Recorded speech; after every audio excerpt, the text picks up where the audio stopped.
अस्सलामु अलैकुम आदाब। और मैं हूं आपका दोस्त इरफान अहमद और आप देख रहे हैं आपके अपने छोटे से चैनल अंसार आल वाच को ज़रूर सब्सक्राइब करें।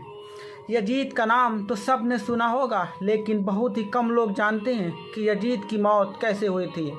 आज हम उसकी सच्चाई बताने वाले हैं। यजीद ने नवासे रसूल को कत्ल करवा दिया और वो ये सोचता था कि इस जुल्म से अरब के सारे लोग मेरी बैयत करेंगे, मेरे सामने झुकेंगे, अब कोई भी हुसैन के बाद मेरे खिलाफ सर नहीं उठाएगा। लेकिन जब रसूलुल्लाह की बेटियां कैद होकर कूफा और शाम की बाज़ारों से गुजरी तो उनके खुतबे सुनते सुनते लोगों के मुर्दा ज़मीर जागने लगे और यूं यजीद के खिलाफ बगावत पैदा हो गई। हर कोई ये सोचने लगा कि इस्लाम अल्लाह का दीन है, मोहम्मद मुस्तफ़ा अल्लाह का रसूल है और ये ख़ानदान अल्लाह का महबूब तरीन ख़ानदान है।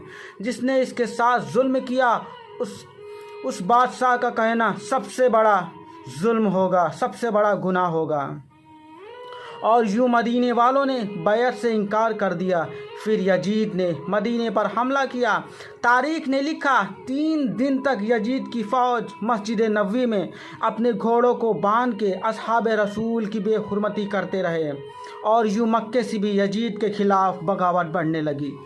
फिर यजीद ने खाना काबा पे हमला किया और खाना काबा पर आग लगा दिया। इस वाक़े हीरा के नाम से आज भी याद किया जाता है।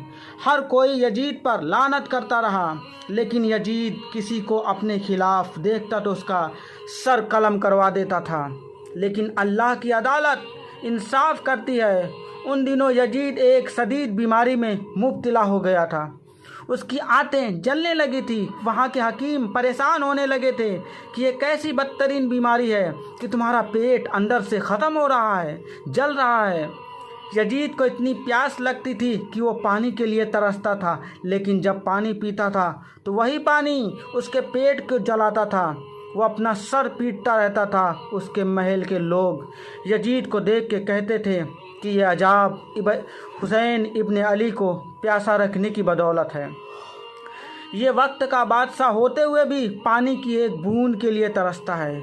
इतने में यजीद ने अपने बेटे माविया को बुलाया और कहा, ये बीमारी मेरी जान लेके छोड़ेगी, अय मेरे बेटे इस तख्त को संभालना। तो यजीद के बेटे ने नज़रें उठाकर कहा, इस तख्त पे हुसैन इब्न अली का खून लगा है। क्या आप ये चाहते हैं कि ये ज़माना आप पे लानत कर रहा है, मुझ पे भी ऐसे ही लानत करे? नहीं, नवासे रसूल के खून से आलूदा है ये तख्त, ऐसे तख्त पे मैं लानत करता हूँ। यजीद हैरत से देख रहा था।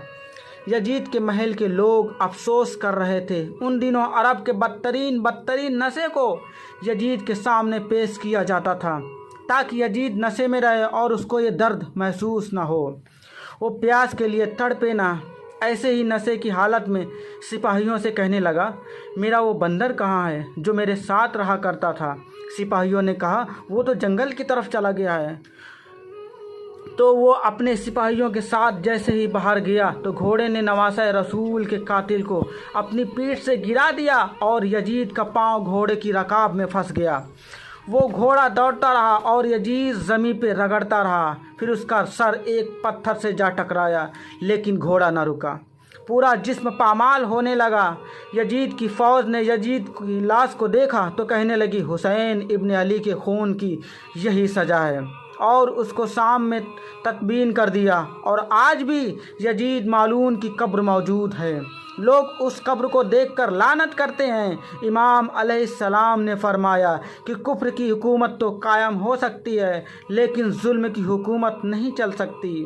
यजीद निशाने इबरत बन गया और इस ज़मीन पे जो भी जुल्म करेगा अल्लाह उसका नामो निशान ख़त्म कर देगा और आने वाली नस्लों के लिए निशाने